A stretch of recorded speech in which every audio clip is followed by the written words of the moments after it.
Parmi les concours, il y en a qui sont très connus, comme les IRA, les concours des finances publiques. Mais il y en a aussi qui sont assez peu connus et ça vaut peut-être la peine de les regarder de plus près. Alors je vais te donner 3 exemples de concours de catégorie A qui sont relativement peu connus. Le premier, dans la fonction publique d'État. Eh bien, c'est le concours de délégué au permis de conduire et à la sécurité routière. C'est un exemple parmi d'autres de concours où il n'y a pas beaucoup de place, moins de 10 postes, mais aussi peu de candidats, moins de 150 candidats à peu près. À tel point d'ailleurs que le concours est parfois annulé, comme cette année. Mais il aura bien lieu en 2020, le 23 janvier, avec une épreuve de cas pratique et une épreuve de questions à réponse courte. Donc tu vois que c'est un concours qui peut très bien se préparer en même temps que de préparer d'autres concours de la fonction publique. Après, bien sûr, il faut s'interroger sur est-ce qu'on a envie d'être délégué au permis de conduire et à la sécurité routière. Mais en fait, c'est un poste administratif, ce n'est pas un poste qui est comparable à celui d'inspecteur du permis de conduire. Un autre exemple, toujours dans la fonction publique d'État, ce sont les concours ITRF,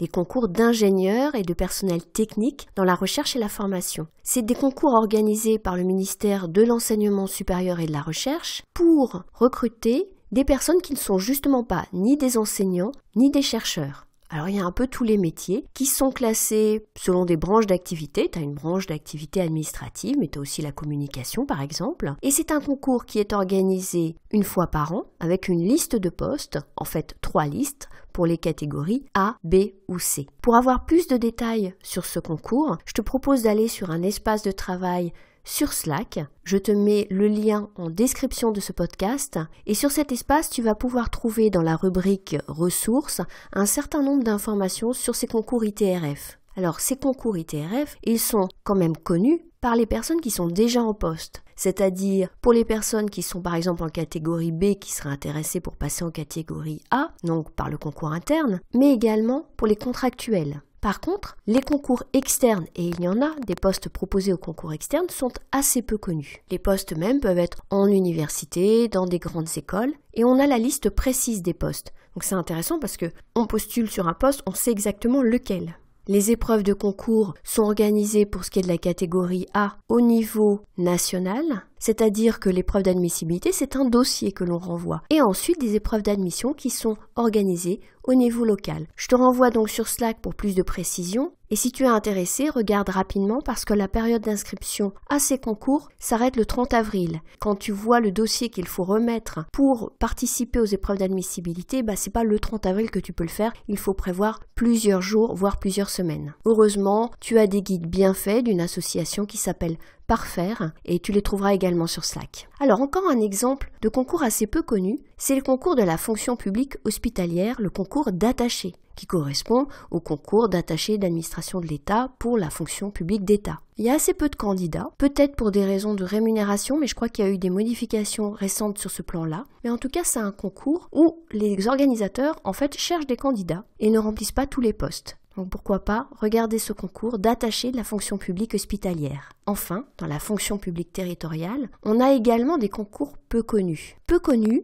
et avec peu de candidats. On a même un concours A+, puisque le concours d'administrateur territorial propose une 50aine de postes, moitié interne, moitié externe, pour seulement 400 candidats, ce qui est quand même très faible. La scolarité est de 18 mois à Strasbourg. Peut-être que cela rebute certains candidats. La difficulté, évidemment, dans la fonction publique territoriale, c'est ensuite de trouver son poste. Et c'est vrai que faire 18 mois puis se mettre à la recherche d'un poste en étant inscrit sur une liste d'aptitudes pendant 3 ans maximum, c'est quand même un peu un stress. Alors, je vais te donner un dernier exemple de concours dans la fonction publique territoriale. Celui-là, je l'ai trouvé sur le site du centre de gestion Grande Couronne de la région parisienne. C'est un concours de chef de service de la police municipale, qui doit être peut-être un concours catégorie B, et un concours de directeur de police municipale, qui est la catégorie A. Alors celui-là, j'en avais jamais entendu parler et je l'ai trouvé par hasard, donc je te le signale. Tu peux t'inscrire jusqu'en octobre 2019, donc tu as le temps. Les épreuves sont janvier 2020. Mais là, comme toujours, dans la fonction publique territoriale, une fois que tu réussis le concours, tu es sur une liste d'aptitudes et tu as 3 ans pour trouver ton poste. Alors voilà pour ces concours méconnus